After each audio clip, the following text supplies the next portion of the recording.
अस्सलाम वालेकुम रेजिडेंट। उम्मीद करता हूँ कि आप सब खैरियत से होंगे। दोस्तों, आज के इस लेक्चर में हम अपना first topic chapter number 11 class 11 chemistry federal board की एस लॉ के बारे में स्टडी करेंगे। एस लॉ ये GHS ने 1814 में इस लॉ को इंट्रोड्यूस करा है। ठीक है, तो इसका सबसे पहले हम स्टेटमेंट देखेंगे, लेकिन इस लेक्चर को शुरू करने से पहले मेरा आपसे एक छोटी सी रिक्वेस्ट है। अगर आपने अभी तक हमारे चैनल को सब्सक्राइब नहीं किया तो प्लीज़ आप हमारे चैनल को ज़रूर सब्सक्राइब कीजिए और साथ में बेल आइकन के बटन को भी प्रेस करें ताकि हमारे हर आने वाली वीडियो आप तक पहुंच सके। और अगर आखिर में वीडियो आपको अच्छी लगी, आपको समझ आया टॉपिक का, तो हमारे वीडियो को ज़रूर लाइक करें। ठीक है, तो जिस टॉपिक की तरफ आते हैं, देखिए लॉ की जो है डिफिनेशन नहीं होती, लॉ की स्टेटमेंट होती है। तो स्टेटमेंट देखेंगे डिस्ट्रिक्ट।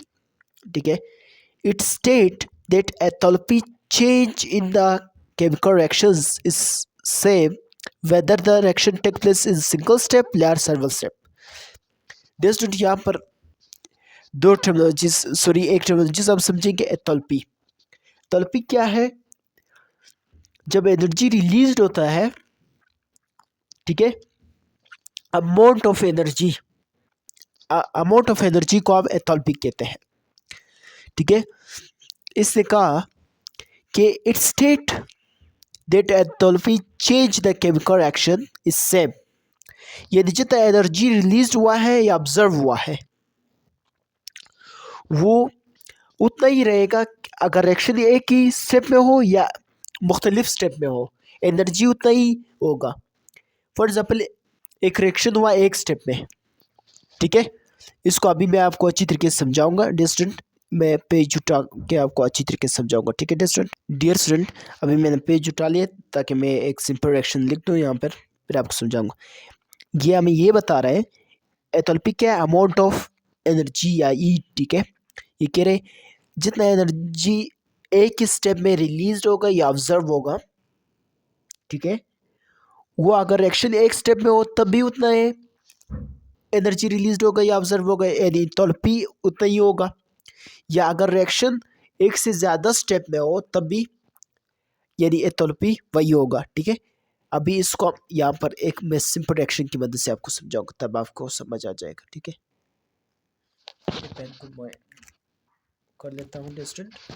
ठीक है, फॉर एग्जाम्पल ये चेंज हुआ बी में, इसकी एथैल्पी है डेल्टा एच एक स्टेप में, और यही रिएक्शंस एक से ज़्यादा स्टेप में हुआ, दो स्टेप में यहाँ पर।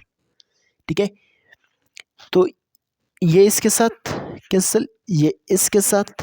ठीक है, फिर बी से सी तक एक स्टेप में डेल्टा एच वन, सी से ए तक डेल्टा एच टू। ठीक है, क्या रह गए, बी रह गए, पहले ए यहाँ पे ए लिखते थे, क्या कंफ्यूज ना, यहाँ पे बी लिखते, ए रह गए माइनस बी रह गए। ठीक है, और इसको अगर आप प्लस कर देंगे डेल्टा एच वन, ठीक है, प्लस डेल्टा एच टू। ठीक है, तो ये उतना ही रहेगा, ये is equal to delta H one होगा, यानी डेल्टा एच होगा। इसका मतलब हो delta H is equal to delta H one plus delta H two. यानी अगर अभी मैं आगे रिएक्शंस में आपको समझाऊंगा, देखिए ये सिर्फ डिफिनेशन अभी तक समझ रहे हैं। ठीक है, कि अगर रिएक्शन एक स्टेप में हो तब भी उसका एथैल्पी वही होगा, अगर रिएक्शन एक से ज़्यादा स्टेप में हो तब भी उसका एथैल्पी वही होगा, यानी delta H one is equal to delta H two, is ये इक्वल होगा इस डेल्टा एच का, यहाँ पर इस डेल्टा एच का। एथैल्पी क्या है, amount of energy they are released या ऑब्जर्व। फॉर एग्जाम्पल एक रिएक्शन हुआ, उससे मतलब डेल्टा एच एनर्जी निकल गए, फॉर एग्जाम्पल 20 जॉल। ठीक है, अगर वही रिएक्शन में मुख्तलिफ या एक से ज़्यादा स्टेप में कर लो तब भी वो उतना ही एनर्जी रिलीज होगा या ऑब्जर्व होगा, उसमें भी 20 जॉल होगा। ये मेरे सपोज एक एग्जांपल दी ताकि आपको समझ आ सके। तो इस लॉ की स्टेटमेंट क्या है कि it state that enthalpy change in the chemical reaction is same whether the reaction take place in several step या सिंगल स्टेप। यानी अगर आप कोई भी केमिकल रिएक्शन करवाओ तो उसमें जो एथैल्पी है वो उतना ही रहेगा, चाहे आपका रिएक्शन एक स्टेप में हो या आप एक से ज़्यादा स्टेप में कर लो तब भी वही रहेगा। ये एग्जांपल्स में हम अभी आगे देखने वाले हैं डियर स्टूडेंट, तो आपको वहाँ पर अच्छी तरीके से समझ आएगा। यहाँ से मैं आपको एक दफ़ा फिर समझा लेता हूँ डियर स्टूडेंट, यहाँ पर ठीक है डियर स्टूडेंट। इसको मैं थोड़ा सा सेट पक कर लेता हूँ ताकि आपको नज़र आ सके। डेल्टा फॉर एग्जाम्पल एक रिएक्शन है ए से बी तक, ठीक है, ये डेल्टा एच यानी उसका एथोल्पी है। एथोल्पी क्या है? Amount of energy they are released या ऑब्जर्व, यानी फॉर एग्जाम्पल उसे इतना एनर्जी आप कह सकते हैं कि रिलीज हुआ, आप कह दें, ठीक है। फिर यही रिएक्शन मैंने 3 स्टेप में किया, यहाँ से फिर यहाँ से फिर यहाँ से। ए से बी तक किया डेल्टा एच वन, बी से सी तक किया डेल्टा एच टू, सी से बी ये बी है बी तक किया, ठीक है, तो डेल्टा एच थ्री। तो delta H one plus delta H two plus delta H three ये इज इक्वल टू है डेल्टा एच का। क्या मतलब हुआ इसका कि रिएक्शन मैंने एक स्टेप में किया, उसमें से जितना एनर्जी रिलीज या ऑब्जर्व हुआ यानी तोल्पी उसका डेल्टा एच था। अगर वही रिएक्शन में मुख्तलिफ स्टेप में कर लूँ तो उसका उतना ही होगा, ठीक है, उसका एतोल्पी उतना ही होगा जितना एक स्टेप में हुआ। अगर आप मुख्तलिफ स्टेप में कर दें तो उसका भी एतोल्पी वही होगा, ठीक है। इसी तरह मैंने यहाँ पे लिखा है sigma. Sigma delta H is a cyclic, यदि अगर एक साइक्लिक प्रोसेस में, ठीक है, एंथैल्पी जीरो होगा, एक साइक्लिक प्रोसेस में एंथैल्पी जीरो होगा। अभी मैं आपको समझाऊंगा, ठीक है, ये आगे एक्सप्लेनेशन में, ठीक है स्टूडेंट। इसको मैं थोड़ा सा ऊपर कर लेता हूँ एक्सप्लेनेशंस ताकि आपको अच्छी तरीके से समझ आए। फिर इसके बाद हम इसके एक एग्जांपल्स देखेंगे, फिर एनर्जी लेवल देखेंगे और उसका वो ग्राफ बनाएंगे। थोड़ा सा मैं इसको थोड़ा सा और नीचे कर लेता हूँ ताकि आपको एक्सप्लेनेशन नजर आए। Enthalpy is the state function. Enthalpy change in the chemical reaction is going from some initial state to some final state is independent of the path followed by reactions.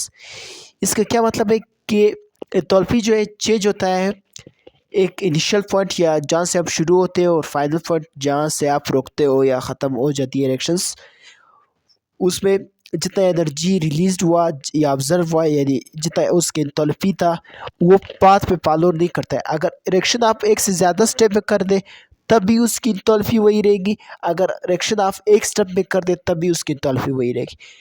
और यहाँ पर जो फर्क भी मैंने आपको कहा कि enthalpy in a cyclic process is zero, यानी जब आप एक साइक्लिक प्रोसेस में करोगे, ठीक है, उसकी रिएक्शंस होगा तो उसमें एंथैल्पी ना रिलीज होगा ना ऑब्जर्व होगा, ज़ीरो होगा, ठीक है। यहाँ पर मैं थोड़ा सा ऊपर कर लेता हूँ ताकि आपको ये एक्सप्लेनेशंस पूरा नज़र आ जाए, ठीक है। थोड़ा सा मैं चेक कर लेता हूँ डिस्टेंट ताकि आपको कंफ्यूज ना हो। सपोज आर रिएक्टेंट ए, एक रिएक्टेंट ए वो चेंज हो रहा है प्रोडक्ट बी में। ये फेडरल बोर्ड की बुक से मैं पढ़ा रहा हूँ, ठीक है, ये इधर उधर से मैंने नहीं किया है। तो अगर आप यही समझ जाएंगे, यही अच्छी तरीके से कर लेंगे तो मुझे उम्मीद है कि आपके फुल मार्क्स आएंगे। एक रिएक्टेंट है सपोज ए, वो चेंज है प्रोडक्ट बी में। In one step enthalpy change in the step delta H, यानी ये रिएक्शन एक स्टेप में हुआ जिसकी enthalpy delta H. Now suppose the change, ये एन ओ नहीं एन ओ डब्ल्यू नो इस तरह, ठीक है। Suppose this change in 3 step, यानी यही रिएक्शन आपने 3 स्टेप ही के जो ऊपर आपने ग्राफ देखा उसको अभी हम एक्सप्लेन कर रहे हैं यहाँ पर, ठीक है। Involving a change from A to C, C to D and finally D to B. Show on delta H one, delta H two, delta H three जो अभी हमने ग्राफ में कहा are enthalpy change in the steps according to Hess law H one H two H three is equal to delta H one. यानी अगर reaction आप मुख्तलिफ step में कर ले या एक स्टेप में कर दे एथोल्पी वही रहेगी, ये एस ला बता रहे बस, इसमें कोई रॉकेट साइंस नहीं। यानी ये एस ला में ये बता रहे हैं स्टूडेंट कि कोई भी केमिकल रिएक्शन आपने कर लिया उसमें जितना एनर्जी रिलीज हुआ या ऑब्जर्व हुआ, अगर वही रिएक्शन आप मुख्तलिफ स्टेप्स में कर दो, मुख्तलिफ स्टेप्स में यानी कुछ ज़्यादा स्टेप्स में, तो इंथैल्पी चेंज नहीं होगा, उतना ही रिलीज होगा या ऑब्जर्व होगा। अमाउंट ऑफ एनर्जी उतना ही ऑब्जर्व या रिलीज होगा, जिसे हम इंथैल्पी कहते हैं। ठीक है डिस्टेंट, ये हमें ऐसा बता रहा है। अभी इसके एग्जांपल्स आप देखेंगे तो और आपको अच्छी तरीके से आप मतलब समझ आ जाएगा। ठीक है आपको। डियर स्टूडेंट, मैं ये बता रहा था कि अभी हम एग्जांपल देखेंगे। इस्लाम में ये बता रहा है कि रिएक्शन अगर आप एक स्टेप में कर दें, ठीक है, तब भी उसका उतना ही एनर्जी रिलीज या ऑब्जर्व होगा, जिससे हम एंथैल्पी कहते हैं। या रिएक्शंस आप मुख्तलिफ स्टेप में कर दें, तब भी उससे इतना ही एनर्जी रिलीज या ऑब्जर्व होगा, जिसे हम एंथैल्पी कहते हैं। यानी रिएक्शन अगर एक स्टेप में हो तब भी उससे इतनी एनर्जी रिलीज होगा, अगर रिएक्शंस सेवरल स्टेप्स में हो यानी कुछ ज़्यादा ही स्टेप्स में हो तब भी उससे उतना एनर्जी रिलीज होगा। यहाँ पर हम enthalpy means amount of energy they are release या दे आर ऑब्जर्व।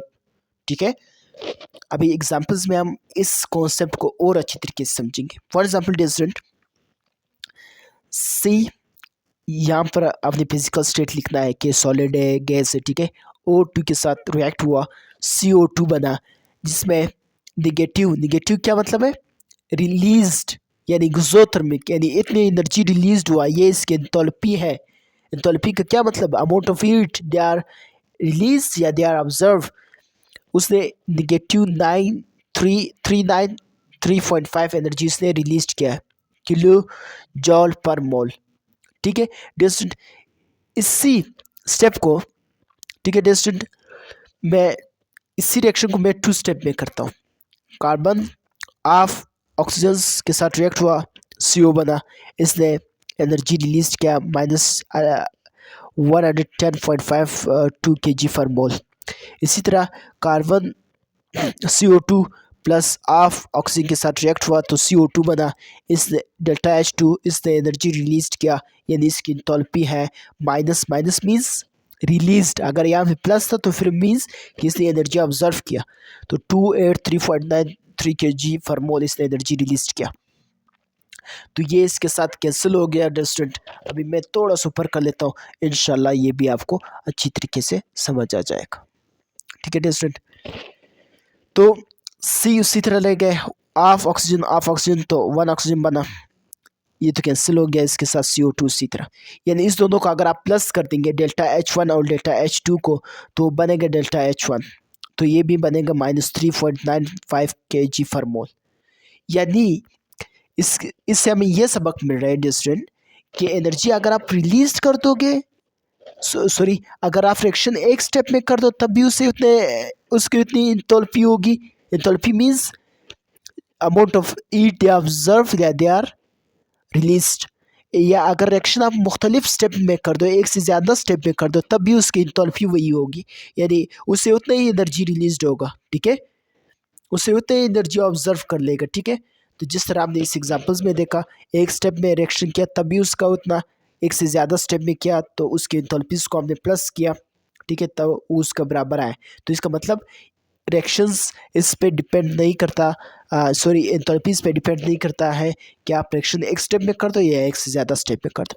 अभी आगे और इंशाल्लाह आपको अच्छी तरीके से समझ आएगा। एनर्जी साइकिल ऑफ फॉर्मेशन जब हम बनाएंगे तो उसमें आगे और आपको अच्छी तरीके से समझ आएगा। ठीक है स्टूडेंट, इसको मैं थोड़ा सा ऊपर कर लेता हूँ। यहाँ पर मैंने आपको कहा था कि साइक्लिक प्रोसेस में एंथैल्पी 0 होती है। ठीक है, यहाँ पे आप देख लें डेल्टा H -3.93.5 है। ठीक है, is equal to delta H1 हमारे पास आया था 110, यहाँ पर 110। ठीक है, इसी तरह लिख दे डेल्टा H2 -283.93 kg पर मोल। उसी तरह इस दोनों को प्लस किया -39.5। ठीक है, ये इस तरफ आया प्लस का, ये इसके साथ कैंसिल हुआ। ठीक है, ये माइनस का है, ये एक माइनस का है डिस्टेंट, ये इस तरह आया प्लस का, ये इसके साथ कैंसिल हुआ, इज इक्वल टू 0। इसका मतलब है enthalpy change in the cyclic process is equal to 0। ठीक है डियर स्टूडेंट, अभी हम बनाएंगे energy cycle of formation of CO2 बनाएंगे। इसको मैं थोड़ा सा ऊपर कर लेता हूँ ताकि आपको पूरा नजर आ सके। ठीक है डियर स्टूडेंट, पहले हमने कार्बन को ऑक्सीजन के साथ मिलाया तो कार्बन डाइऑक्साइड बना। ठीक है, यानी क्या मतलब हुआ कि जब ऊपर से रिएक्शन आता है, ठीक है, यानी जब कोई चीज़ ऊपर से नीचे की तरफ आता है तो वो एनर्जी रिलीज करता है, तो उसको फिर आप एरो से नीचे लगाते हैं तो उसको निगेटिव सेंस से आप शो करते हैं। तो जब एनर्जी उसके तलफी बनी, यानी उसने जो एनर्जी रिलीज किया माइनस से ना रहे, जिसकी वजह से मैं इसको कह रहा हूँ कि एनर्जी रिलीज हुआ 93.5 kg पर मोल। ये एक स्टेप रिएक्शन में इस तरह बना। इसी तरह हम एनर्जी साइकिल ऑफ बनाएंगे टू स्टेप प्रोसेस जो हमने किया। फिर हमने क्या किया था, ऊपर जो अभी हमने देखा था, ठीक है, कार्बन को, ठीक है डियर स्टूडेंट, हमने मिलाया है हाफ मोल ऑफ ऑक्सीजन के साथ, ठीक है डियर स्टूडेंट, उससे बना CO2। ठीक है, उसमें डेल्टा H1 क्या बना हमारे पास -10⁵52 kg पर मोल। इसी तरह फिर सेकंड स्टेप में फिर आपने ऑक्सीजन को CO को प्लस ऑफ ऑक्सीजन मालिक्यूल के साथ बनाया। ठीक है, तो CO2 बना। ठीक है, यानी डेल्टा H2 क्या बना -283.98 kg पर मोल। ठीक है, इसी तरह एरो नीचे आएगा। फिर क्या बना, इससे इससे कार्बन डाइऑक्साइड बना। तो इस दोनों को आप अगर प्लस कर देंगे तो उसी फर्स्ट स्टेप के इक्वल आएगा। ठीक है डियर स्टूडेंट, तो ये था एनर्जी साइकिल और फॉर्मेशन ऑफ CO2। ये चीज़ ट्रिक ये डियर स्टूडेंट, ये भी मैंने आपके लिए लिखा है कि इधर कोई भी चीज़ ऊपर से नीचे की तरफ आएगा तो एनर्जी रिलीज कर देगा, जिससे आप निगेटिव से शो करेंगे। कोई भी चीज़ नीचे से ऊपर की तरफ जाएगा तो एनर्जी ऑब्जर्व कर देगा, जिसे हम प्लस से शो करेंगे, और उसका एरो फिर आपने ऊपर की तरफ लगाना है। यहाँ पे हमने एरो नीचे की तरफ लगाया, क्यों? क्योंकि यहाँ पे एनर्जी रिलीज हो रहा है। ठीक है डियर स्टूडेंट, अभी हम एप्लीकेशंस ऑफ एस लॉ देखेंगे डियर स्टूडेंट। डियर स्टूडेंट, अभी हम एप्लीकेशन ऑफ एस लॉ के बारे में स्टडी करेंगे, और इसके 3 एप्लीकेशंस है डियर स्टूडेंट। ठीक है, there are many compounds which cannot be prepared directly from their elements। यानी बहुत से ऐसे कंपाउंड्स है जिससे हम डायरेक्टली उसके एलिमेंट से नहीं बना सकते हैं। Some of these compounds can not be decompose into their constituent element. ठीक है, for example formation of chlorine, formation of chlorine CCl4 so, ठीक है, so its enthalpy of formation cannot be determined directly from calorimeter। Calorimeter क्या है? एक ऐसा device है, यहाँ पे मैंने ब्लू पेन से लिखा है, ठीक है, ये अभी मैं आपको समझाऊंगा, ठीक है, कंफ्यूज ना होना। कैलोरीमीटर क्या है? एक ऐसा डिवाइस है जिससे आप हीट फाइंड करते हैं किसी भी केमिकल रिएक्शंस का। ठीक है, तो जब हम CCl4 बनाते हैं तो उसको हम कैलोरीमीटर से फाइंड नहीं कर सकते, उसे हम एस लॉ की मदद से फाइंड करते हैं। इस लॉ की, ठीक है, किस तरह? फॉर एग्जाम्पल मीथेन क्लोरीन के साथ रिएक्ट करता है तो मिथाइल क्लोराइड बनता है।